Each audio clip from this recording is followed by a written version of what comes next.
to end, the Commission on Elections says it will reopen lines for 3 weeks next month. Aside from the extended voter registration, the vaccination of the general public is in the calendar. Authorities say they will prioritize adults and minors with health risks in Metro Manila. And after more than 2 decades, one of the world's greatest fighters, the people's champ Manny Pacquiao, bids farewell to boxing.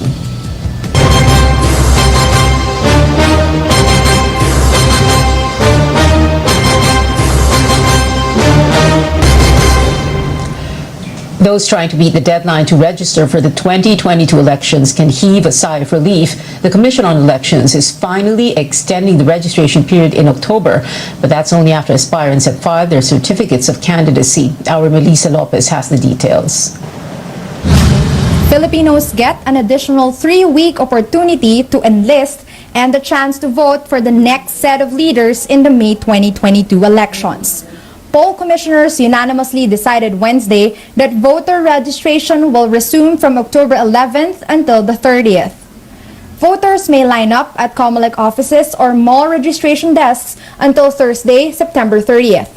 A week-long break will give way for district offices to receive the certificates of candidacy of politicians looking to join the 2022 race. Applications for first-time voters, transfer of districts, and reactivation will be accepted Mondays to Fridays from 8 in the morning until 5 p.m. COMELEC offices will only offer Saturday processing on October 30th, the last day of registration. Spokesman James Jimenez says the relatively shorter registration hours are more than enough to accommodate those trying to beat the deadline. Filipinos abroad are also given more time to sign up to vote next year. Registration activities in foreign posts will continue until October 14th. As with any planning, talagang may allowance talaga yan. Basically, what this means is we're gonna dip into that slack time to do this for the benefit of the people who are asking for it. No, the public clamor again is really very loud. The House and Senate have passed bills that would mandate COMELEC to grant a 1-month reprieve for last-minute registrants. The Senate even stalled on the poll body's 2022 budget proposal when Chairman Sharif Abbas said last week that the Commission can only allow a 1-week extension. Huwag naman natin hintayin uli na kung saan yung deadline, doon na naman tayo magpaparehistro. So, para at least hindi rin tayo mahirapan. Commissioner Rowena Guanzon adds, the longer time will allow more Filipinos to exercise their right to vote. Mall-based registration desks will remain an option in October, along with online reactivation for those previously registered but failed to vote in the last 2 elections. More than 63 million Filipinos can vote on May 9th. Melissa Lopez, CNN Philippines. A party-list group welcomes COMELEC's decision to extend the voter registration period, saying it is an opportunity for more young people to voice their concerns by participating in the elections. Our George Giles has that story. Aina Perater and Angelique Del Rosario are among hundreds of last-minute registrants in this Quezon City mall. It will be their first time to possibly vote in 2022, such that beating the deadline on September 30th is a must. Perater has booked an appointment online, while Del Rosario takes a chance as a walk-in to line up as early as 1:30 in the morning. As a millennial, alam naman po natin na mas malaki po yung tulong ng mga kabataan yung sa makapagboto. And then, yung masasabi ko lang siguro is vote wisely na lang po. Kasi di ba, yung sa sistema ngayon parang medyo tabingi kasi lalo na ngayon nagkaroon ng pandemic. So, siguro, importante talaga makaboto para kahit pa paano umayos yung sistema at saka malagpasan na itong pandemic kasi sobrang tagal na ang hirap mag-aral ng online. Bowing to requests from a number of sectors, the COMELEC has extended the voter registration period for another 3 weeks until the end of October. And Del Rosario says she will convince friends and relatives to register and vote next year. Yung iba ko pong kaibigan nagparehistro ngayon lang din, tapos yung iba yun, nagkaroon ng chance sa habol kasi na-extend naman po yung ano. At the COMELEC office in Quezon City, a group carries out a symbolic action to express its thanks for the extended registration period. The group says the move will allow more people to exercise their right to choose their next set of leaders. Tayo po ay nagpapasalamat sa COMELEC dahil nakinig sila sa panawagan ng kabataang Pilipino. Ilang linggo na po na hindi na mapigil, maputol ang napakahabang pila ng mga taong hindi natutulog para makarehistro. We would like to request the public na since may possible na yung extension natin, you have to avail the extension. You can go to our nearest election offices or even malls na magparehistro tayo. After September 30th, voter registration will resume on October 11 up to the 30th to give way for the filing of certificates of candidacy on October 1 to 8 for those running in the May elections. George Hayles, CNN Philippines. If elections were held earlier this month, Davao City Mayor Sara Duterte would emerge as the country's new president, at least based on the latest Pulse Asia survey. The survey shows 20% or 2 out of 10 Filipino adults want Sara to succeed her father. Sara, however, has said she would not pursue the presidency after President Duterte declared his bid for the vice presidency. In a similar survey last June, Sara was also a top choice with 28%. Meanwhile, trailing the younger Duterte are former Senator Bongbong Marcos with 15%, Manila Mayor Isko Moreno with 13%, and Senator Manny Pacquiao with 12%. Marcos has yet to announce his political plans, while both Moreno and Pacquiao have launched their presidential bids. Sharing third place are Senator Grace Poe with 9%, Vice President Leni Robredo with 8%, and Senator Ping Lacson with 6%. For Vice President, Senate President Tito Soto is the most preferred choice among 25% of the respondents, bumping President Duterte down to second place with 14%. Also in the second spot are Moreno and Marcos with 12% each. They are followed by Pacquiao and fellow Senator Bongo, who each secured 7%. This survey was conducted using face-to-face interviews from September 6th to 11th among 2,400 respondents nationwide.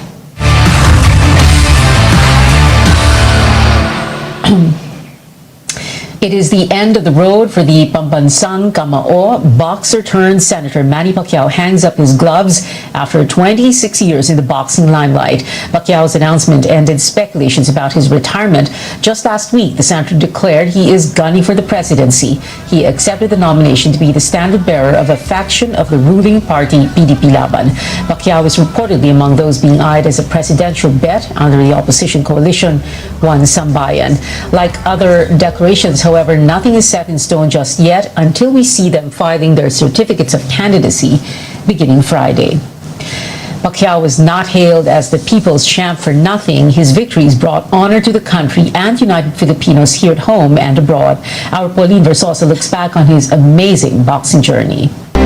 It is difficult for me to accept that my time as a boxer is over.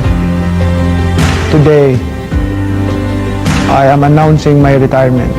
One of the greatest boxers of all time is hanging up his gloves. In a video statement entitled Goodbye Boxing, the 42-year-old Manny Pacquiao bid an emotional farewell following an illustrious career that spanned more than 2 decades. The people's champ walking away from the sport that made him a source of pride for the country as he sets his sights on his biggest fight yet in the coming 2022 presidential elections. I will never forget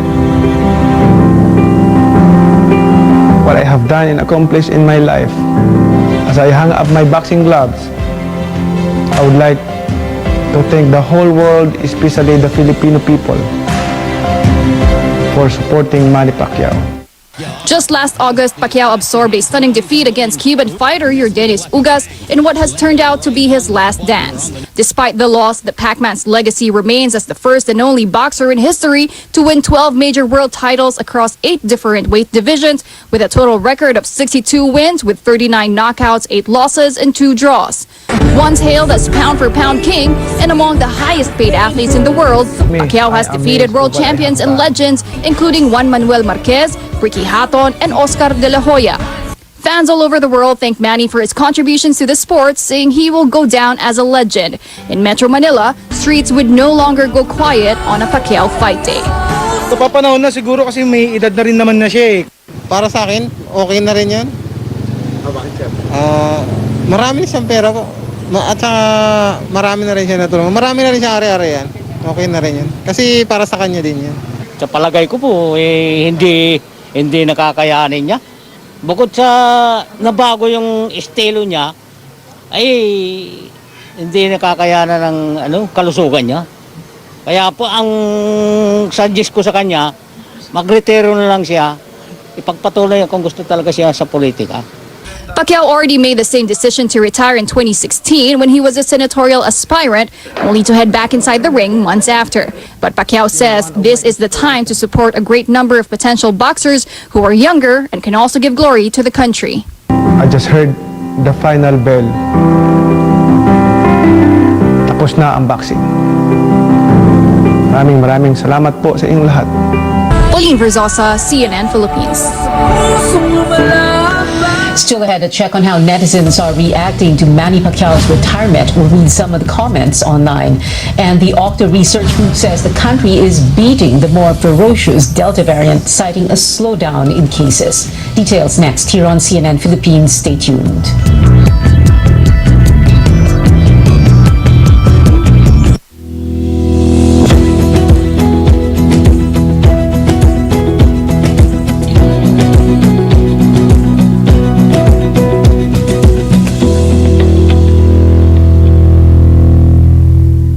Consul of Belarus, my main responsibility was to see to it that the citizens that were in the Philippines were able to get back to their country. With my busy schedule, I discovered MX3 is a big factor in improving our health, and I've been taking it for more than 7 years already. I'm Annette Ablan, the Honorary Consul of the Republic of Belarus to the Philippines.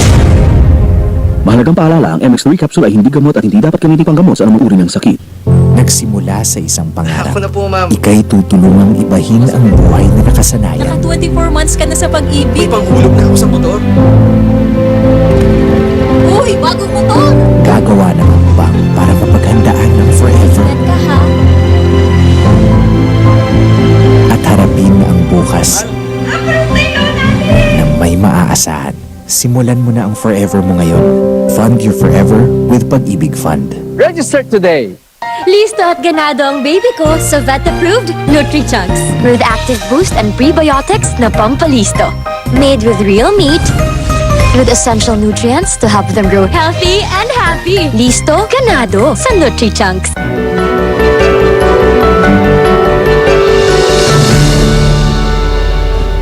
Welcome back to Newsnight, where we go above and beyond the headlines. An independent research group sees a glimmer of light in the battle against what it calls is the Delta wave.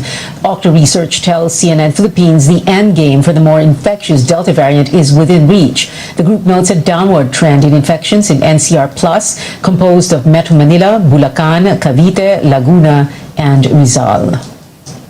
This is definitely a trend in the entire country, because what we're seeing is that the reproduction number in the NCR has decreased to less than 1.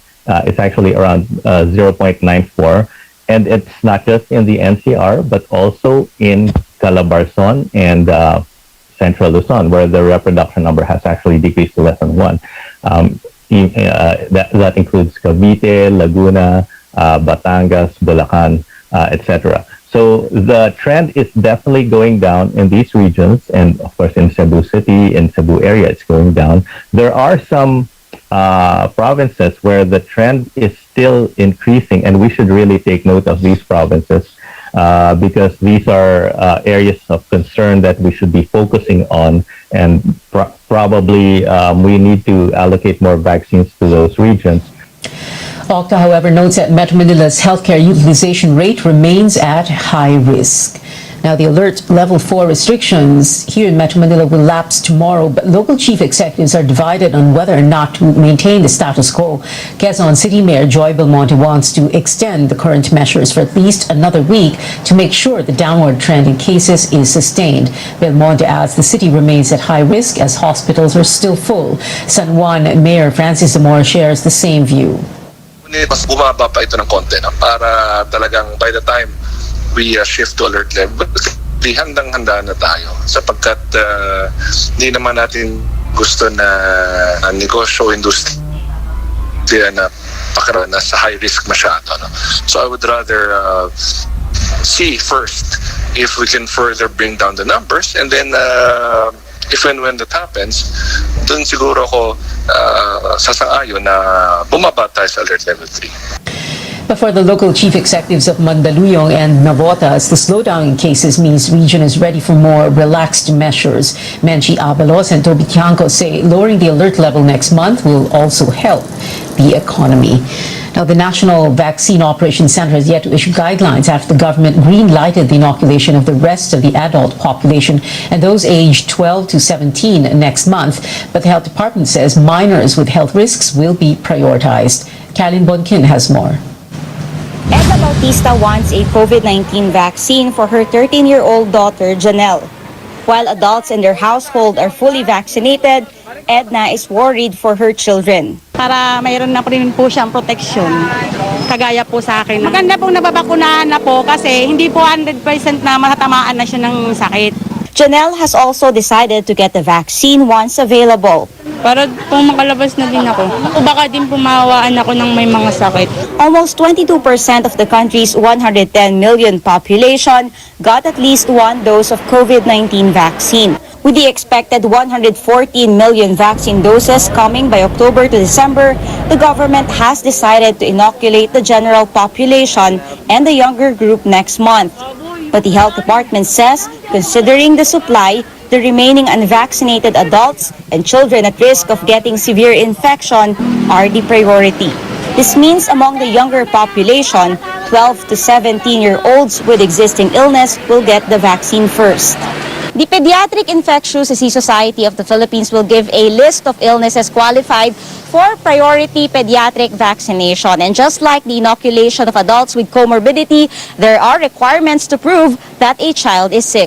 Kailangan may medical clearance either from their attending physicians or their specialists. Maaari naman po yung doktor lang, yung doktor natin dun sa kanilang local area, pero magbibigay po tayo ng checklist.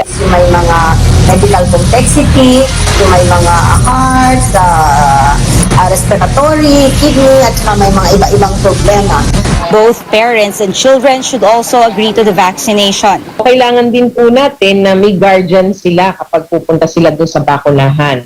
Only Pfizer and Moderna are allowed for age 12 to 17 in the Philippines. Vaccination among the younger population is expected to begin on October 15 in Metro Manila. Other regions will follow after 2 weeks. Caroline Bonkin, CNN Philippines. The country now sits at the bottom of a study that measures economic resilience and response to the COVID-19 crisis. The Philippines ranked last out of 53 nations with a score of 40.2 in Bloomberg's latest COVID resilience ranking. Malacanang says it is not surprised that Southeast Asian countries place low while developed nations ranked high in the list. The Palace points out that vaccines are key to defeating the virus and echoed the President's United Nations speech that rich countries are hoarding doses. The report comes after Senator Joel Villanueva's call to abolish the interagency task force, which leads the country's COVID-19 response. Villanueva says the IATF is, quote, not working and that local governments are doing better in response efforts. Now, the country may have been better prepared to deal with the pandemic had Congress passed a bill filed by the late Senator Miriam Defensora Santiago 8 years ago. That's what her widower and former Undersecretary June Santiago believes. The late senator filed the Pandemic and All Hazards Preparedness Act in 2013 in the wake of the MERS-CoV outbreak in the Middle East. June Santiago believes things might have been different if the senator was still alive. Today is the 5th anniversary of the late senator dubbed as the Iron Lady of Asia. Sayang nga yung bill niya sa pandemic, hindi na-ipass noon kung hindi pinakinabangan ng gusto ng bayan yung bill niya sa pandemic. Nakapagprepara sana ang bansa at mga tao para dito sa ganitong klaseng problema. Pero hindi napasa ng Congress yun, iba-ibang inasikaso, pero sayang. Family and friends remember the late senator in an intimate gathering earlier today. She died of cancer in 2016. A lawyer representing an official of government medical supplier Pharmaly Pharmaceuticals considers filing charges against Senator Risa Ontiveros and two of her staff. In a Senate hearing last week, Ontiveros presented a witness who was supposedly a Pharmaly warehouse personnel who claimed that the firm's face shields were tampered and substandard. Lawyer Ferdinand Topacio says the senator's staff bribed the witness to make those allegations. Topacio adds that in a video sent by Pharmaly, another warehouse worker denied the witness's claims. Topacio says he and his team vetted the worker and obtained his affidavit. Next step po namin dito, this is not just for publicity purposes, but in the next few days, we will try to develop a case and bring it before the proper government agency. Since Senator Ontiveros is a public official, baka sa ombudsman or kung ang jurisdiction ay sa Department of Justice, we will bring it there for proper disposition. Coming up on Newsnight, a global boxing legend announced that he's taking the gloves off for good to focus on the 2022 elections. And today, we remember to check in on matters of the heart, health-wise. Details on this after a quick break.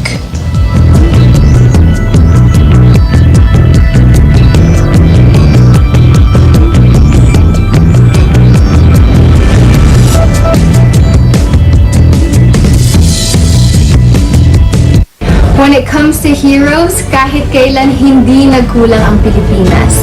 Mga taong matapang, lumalaban, at bumabangon kahit may kinakaharap na problema. O yung mga tinatawag nating never say die attitude. I'm Cristela Bello, your 2021 Ginebra San Miguel calendar girl, here to show you just how far a ganado sa buhay attitude can take you. Kaya samahan niyo akong kilalanin ng mga taong pwede nating pagkuhanan ng inspirasyon lalo na sa panahon ngayon. Here on Bagong Tapang Stories.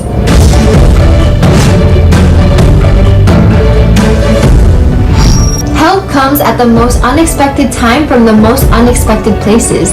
And for filmmaker Peter Polillo, it came when he and his wife were struggling to survive during the pandemic. Dati, sunod-sunod ang pag-shoot ng commercials, wedding videos, at iba pa. Pero dahil sa COVID-19, he lost his source of income. Pati ang kanyang asawa na empleyado ng isang manufacturing company ay nawalan din ng trabaho. While others might have given up, Peter did not. Ginastos niya ang kanyang savings. Binenta na rin niya ang kanyang kotse at camera equipment. Tinulungan pa si Peter ng kanyang boss na nagbigay sa kanya ng pagkakataong bumangon. Nagtayo siya ng isang milk tea business at within 2 months, 6 branches at 4 franchises na ang milk tea house ni Peter. Nagbigay si Peter ng trabaho sa mga out-of-school youth at iba pang hindi makahanap ng pagkakakitaan sa oras na ito. He also started the 10 Drinks, 10 Hospitals project na nagbibigay sa COVID-19 frontliners ng libreng milk tea. With just a little bit of help, Peter went from being in debt to being a success story. Everywhere in the Philippines, there's an unsung hero whose story is just waiting to be told. Just goes to show that even in our day-to-day life, anyone can embody that bagong tapang spirit. I'm Cristela Bello, your 2021 GSM calendar girl. See you next time for more stories na nagpapakita na kahit may bagong hamon sa buhay, may bagong tapang sa One Ginebra Nation.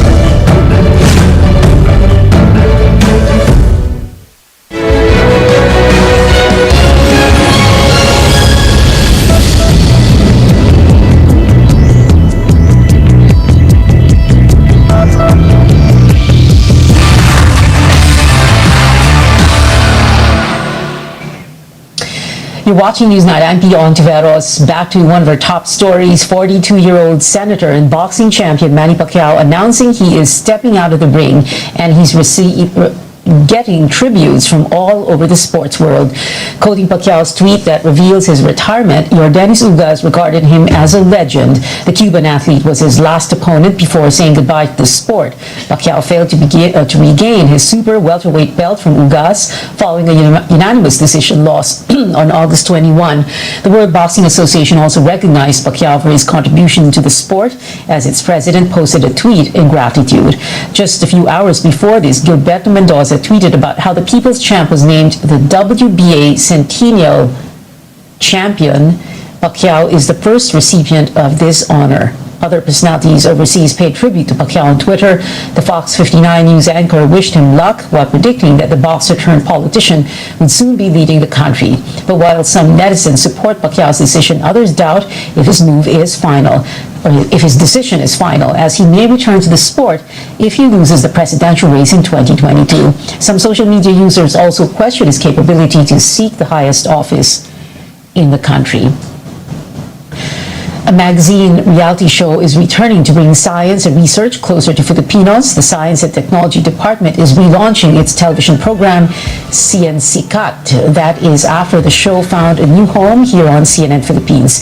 Sikat was launched in 2019 but was put on hold when the COVID-19 pandemic broke out. DOST officials and CNN Philippines President Benji Ramos made it official during the contract signing Wednesday afternoon.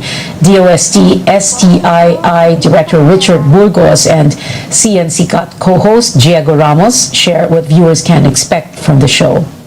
Well, it's different because we have a wisher, all right, and that wisher can be anyone. And people can relate to the wisher in many ways. We'll expect more people to appreciate what science can do to very concrete persons who are our wishers, and how science can help them improve their lives, or if it's a company, then improve their processes and also their income potential. It gave me a larger perspective of how and what science really can do to the lives of people. Marami pong tao sa iba't ibang lugar ng Pilipinas na marami pong ideas na magaganda na talaga pong pwede makabago ng buhay nila mismo at ng buhay po ng ibang tao. CNCCAT will air on CNN Philippines this October. The Beatle, who sang With a Little Help from My Friends, got just that for his latest music video. CNN's David Daniel has that and more in today's Hollywood Minute. Ringo Starr's video for the latest single off his EP, Change the World, features Kids in the Spotlight, a non-profit that helps foster care youth tell their stories through film. The kids also helped develop the concept for the video and assisted in the directing, lighting, choreography, and other areas. Zac Brown Band's The Comeback Tour is on hold after Brown tested positive for COVID-19. Brown broke the news on social media, saying he's putting the health and safety of our fans and crew first. He thanked the fans and frontline workers and promised the band will resume the tour as soon as it's safe. We always do get through it, and we're going to get through it again. Tornado! Everybody out! Tornado! Follow me this way. Everybody hurry! Are you sure this is the safest place to be? Here's your first look at 13 minutes. That's how long people in a heartland town have to find shelter when a tornado hits their community. 13 Minutes lands in theaters October 29th, on VOD November 19th, and DVD December 7th. In Hollywood, I'm David Daniel.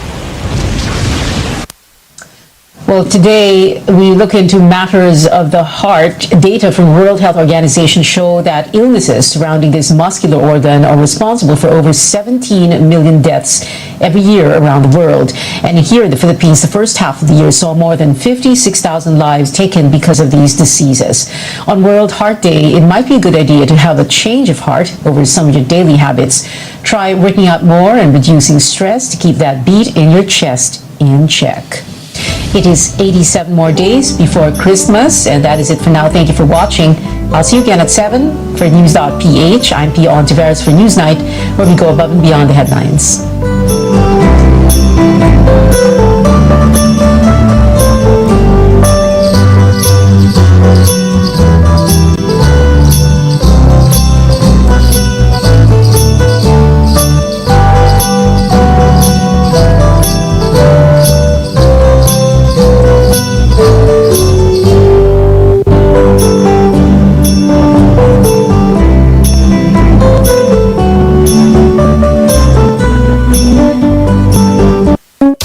Kini ang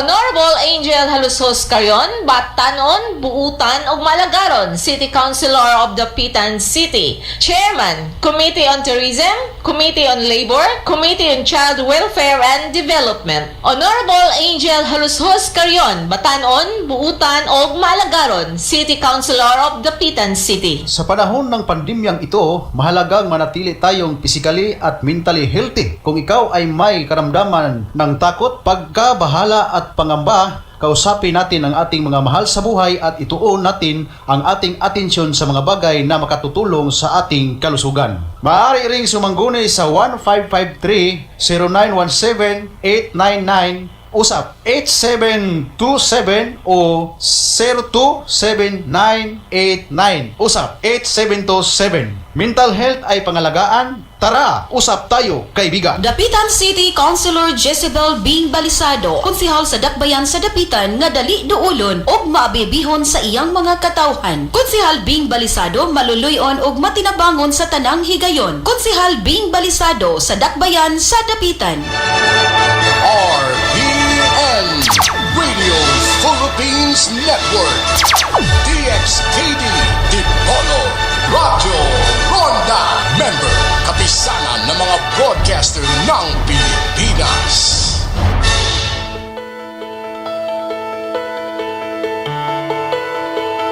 In every crisis, there are struggles and there are silver linings. While this pandemic has quite a number of negatives, many are looking for upsides such as learnings and a true appreciation of the things that matter most. Today, we'll look at the impact of this pandemic, especially in the growth and development of our children. I'm Dr. Freddy Gomez. You're watching MEDTALK Health Talk on CNN Philippines, where your care comes first.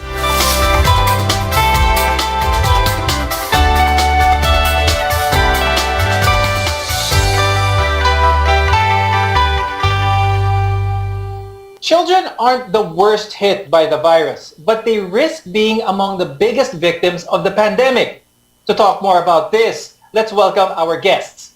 With us is Dr. Catherine Baltazar Braganza. She's a neurodevelopmental pediatrician from UST Hospital. Also joining us is Ms. Suzalyn Pascual. She's the president of the Philippine Association of Speech Pathologists. Thank you both for joining us on this very important episode on MEDTALK Health Talk today. Now, let's first talk about some of the developmental delays in children, specifically because the COVID-19 pandemic has caused young children to miss opportunities for developmental milestones. Now, I'll start first with Dr. Kat.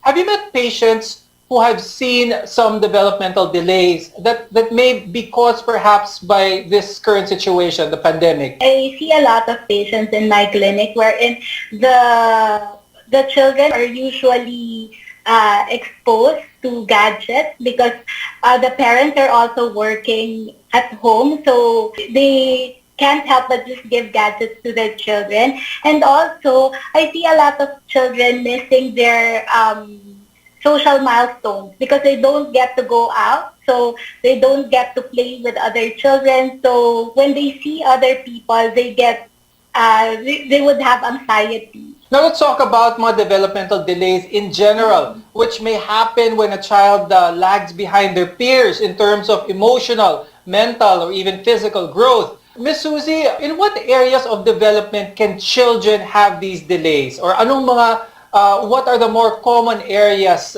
that parents may see these delays in their children? Usually in all areas, actually. Like if a child has limited interaction with peers or even with adults, they may eventually have like difficulty with comprehension.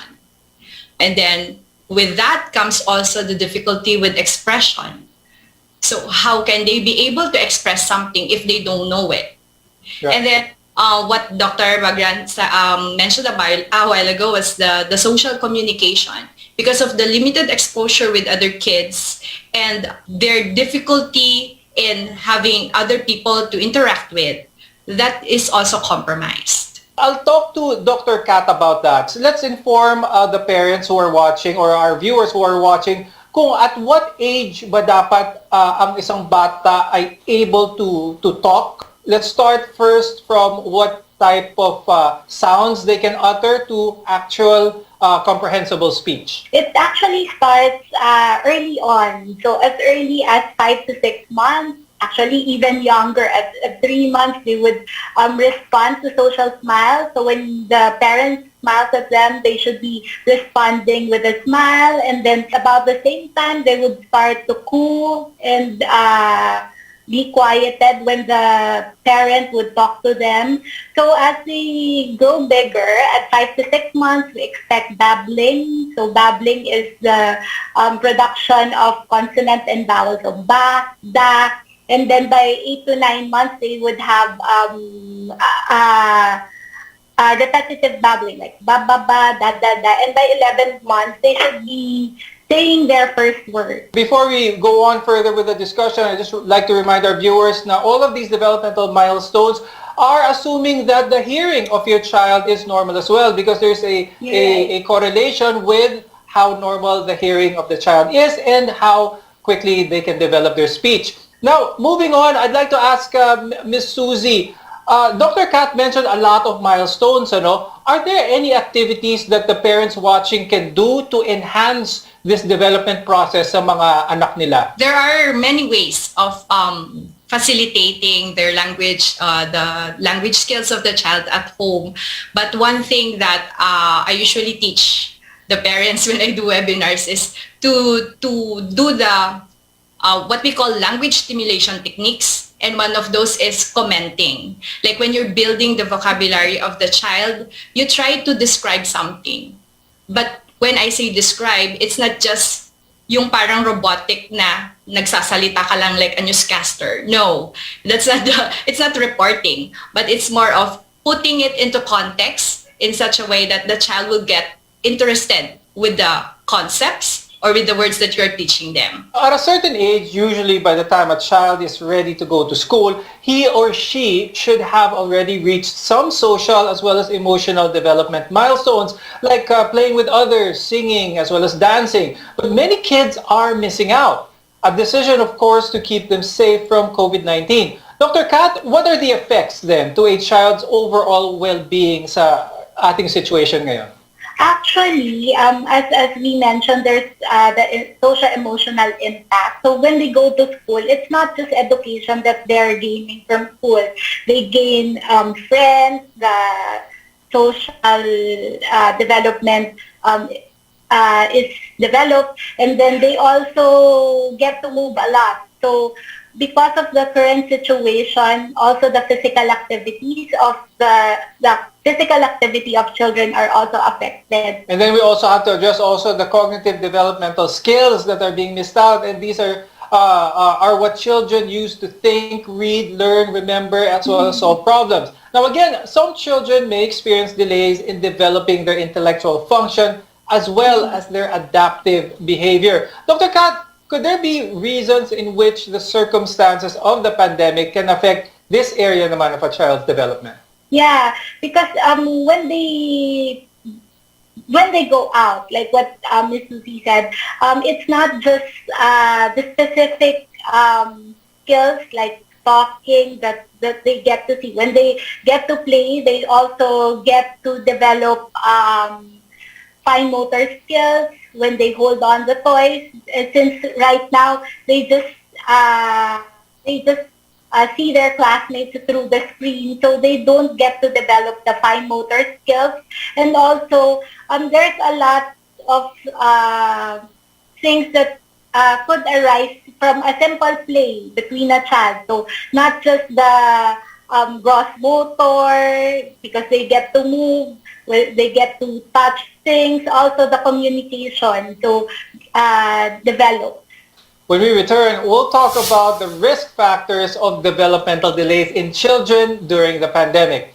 We're together in health. This is MEDTALK Health Talk on CNN Philippines.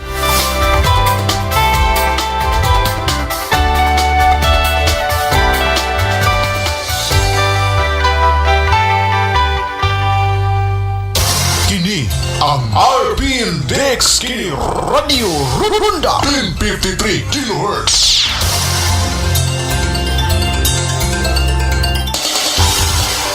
May Higalan namong suking tigpaminaw, maayong adlaw kaninyong tanan. Ang DXKD EM Station RPN Management Dipolog City magpahigayon og libreng panag-inambitay sa pulong sa Ginoo. Dialogo sa kamaturan. Among giawhag tanang magawali sa naklain-laing relihiyon sa pagtambong ning maong programa.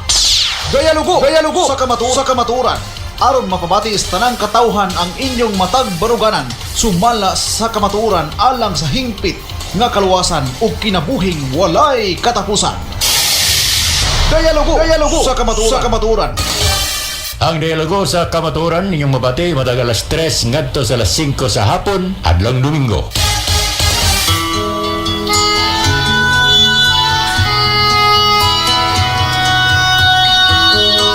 God's government begin its rules.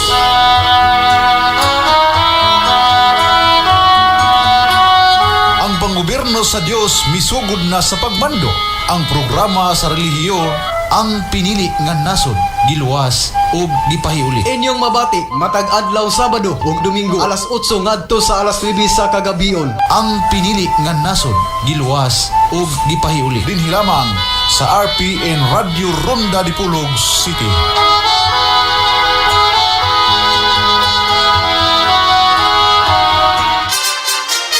RPN DXKD Radio Ronda 1053 kHz.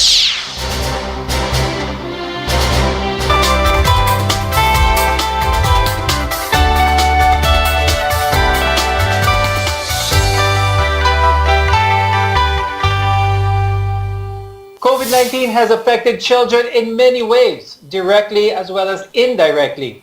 Now, beyond the risk of getting sick, their emotional, social, and mental well-being have been impacted by the pandemic. I'm Dr. Freddy Gomez, and you're watching MEDTALK Health Talk on CNN Philippines. We are your connection to healthcare. Now, depending on your children's age group, their daily habits may have changed due to staying indoors during the pandemic.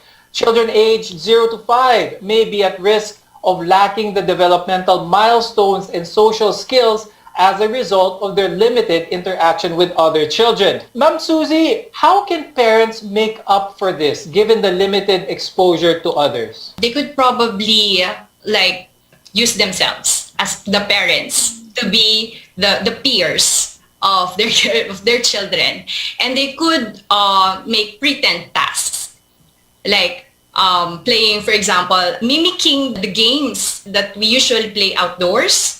For example, hide and seek. You can do that in the house.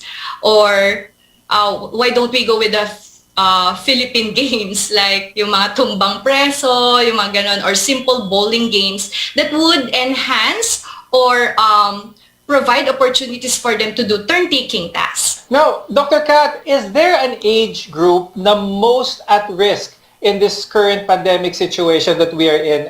Most at risk developmental-wise? Because we have 0 to 5, 6 to 12, 13 to 17. Is there an age group na most vulnerable dito? I think since the rapid brain development happens at 0 to 5 years old. So I think they're the ones who are most at risk because of this pandemic. Okay. So kung 0 to 5 ang most at risk dito, are there any red flags that you could share with us para sa mga parents na mga merong 0 to 5 years old? Anong mga red flags that may pinpoint to a developmental delay? So one red flag, so I think that's the easiest that the parents would get from this. So if they don't get to walk by 18 months, so they have to seek consultation at 1. So earlier milestones would be difficulty of holding their head, so they should have a good head control by 3 months. They should be able to sit independently by 10 months, and then they should stand on one leg by 3 years, because that we're looking at the balance. And then, so that adaptive domain, actually adaptive or the self-help, that's the usual thing that Filipinos are kind of late, because we usually feed them, we usually dress them up. So I think the pandemic would be the best time to help the children eat on their own. So by 3 years, they should be eating on their own. and then they should start dressing and undressing on their own. And then for school-age children, the red flags would be slow to remember facts, slow to learn new skills, or relies heavily on memorization, because if they rely heavily on memorization, they might be having comprehension concerns, so they won't understand what is asked, and poor coordination or unaware of physical surroundings. Okay. So marami talagang red flags na dapat ma-watch out yung mga parents. Ano? Now, speaking of school-age kids, because schools have been completely closed for more than a year now due to the pandemic. Now, Ma'am Suzy, what are some of the more common problems that we are seeing among children given itong online learning situation natin? All right, the most common that I have seen so far and has been reported by some of the clients that I'm handling is their attention span. How could they focus and how could they hold on longer to the classes? For example, even if you say the class would run for 1 hour, in person or in the classroom, it's okay because you get to interact with the teacher or you get to move a little. But with online classes, you are glued in your seats and you have to pay attention to the teacher. But knowing that you're looking at the screen with so many windows, you get distracted with so much movement on the other windows. So that's one of the problems.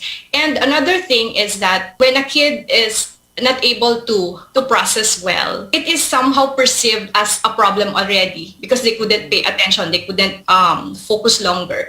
But we have to recognize that there are some kids who would need movement, who would need to move a little just to process some of the things. That's why most of them are having a hard time, or sometimes the parents are complaining that my child cannot finish this task or my child cannot stay longer. But for some schools anyway, I've learned that they have allowed some allowances for the kids. Like they could turn off the video, and then if they need to move to stand up a little while still listening, it's allowed for as long as the child is still paying attention to the teacher in class. Coming up, we'll discuss how to help your child continue the development milestones and learnings they need for their future. So stay with us. Your health is our mission. You're watching MedTalk Health Talk on CNN Philippines.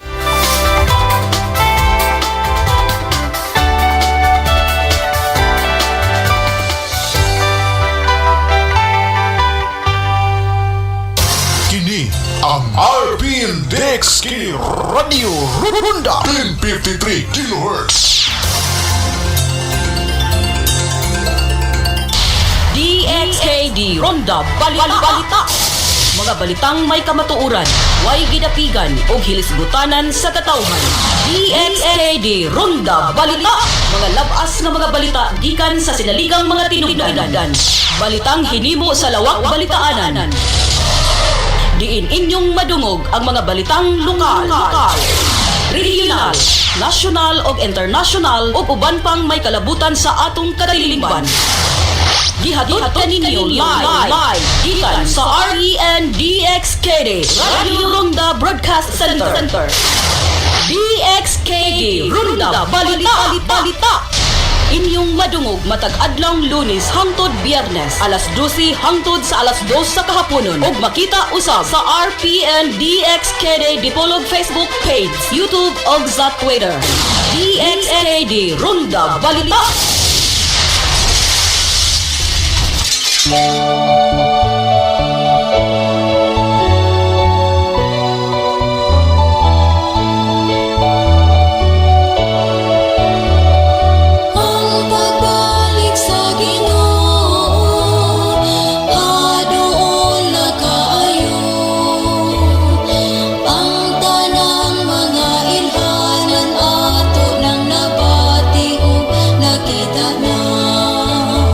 Sa kamatuoran usa ka taknang tulumanon nga magahatag kaninyo sa lunsay nga kamatuoran nga gikan sa balaang kasulatan nga magahatod kaninyo sa pag-angkon sa kinabuhing walay katapusan didto sa gingharian sa langit. Kining ubos ninyong igsuo Brother Mitchell Bindilio makig-uban kaninyo sulod sa usa ka taknang tulumanon. paminawa tingog sa kamaturan uban ni Brother Pastor Michel Bendilio dinhi lamang sa RPN DXKD. Inyong mabati matag adlaw Sabado ug Domingo alas 7 ngadto sa alas 8 sa gabi. Tingog sa kamaturan.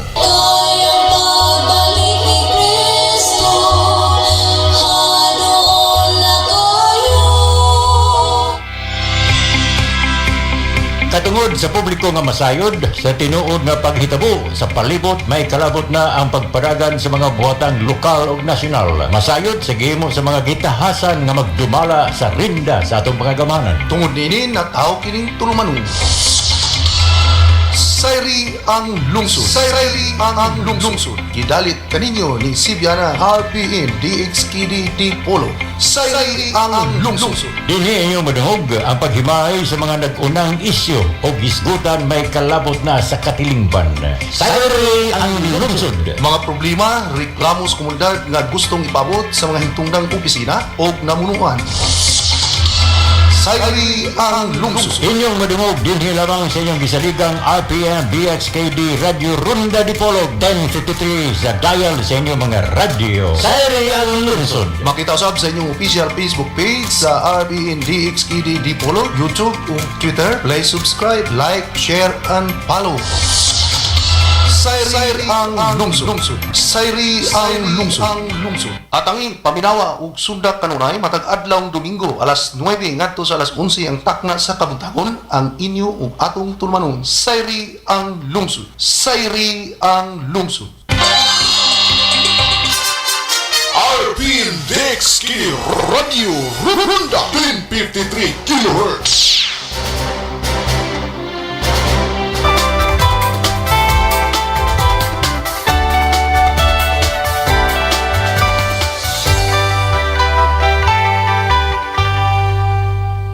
Despite the lockdown, there are still ways to achieve your children's developmental milestones. This is especially important for children from ages 0 to 5.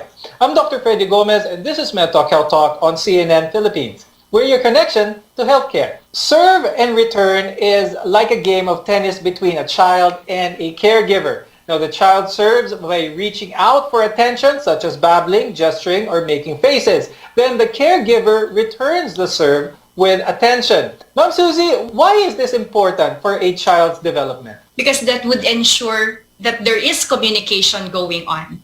Because we do not, like in our community, we don't just rely on somebody dictating something to us. So the back and forth, or sabi natin, it's like a tennis, diba? The back and forth exchange of ideas, of information, makes communication fruitful. Dr. Kat, how can this practice of serve and return be done through everyday simple activities? First, it's important that the parents would know what the serve and turn means. So it actually goes through steps. First, you have to notice the serve and share the child's attention. For example, if you notice the child is looking at a toy, you have to return the serve by supporting and encouraging, like, are you looking at your mobile? Is it nice? Is it colorful? And then give it a name. So if the child is looking at the mobile, so you can name the animals in the mobile, and then take turns and wait. So you have to wait for the response, and then the interaction will go on. And then practice the beginnings and endings of each serve and turn. Before the pandemic, parents have been trying to get their children away from their devices, their gadgets. But now experts are saying that they have to embrace this technology naman. Ma'am Susie, how do we reconcile this? How can parents realize the importance right now of gadgets, but at the same time also realize the importance of investing time in their kids' development? You use gadget for a limited time. The extra gadget time, aside from the online classes that the child has to undergo. So, for example, if the child has spent like an hour online in the morning, maybe you can allot time for gadget use just for 30 minutes in the afternoon.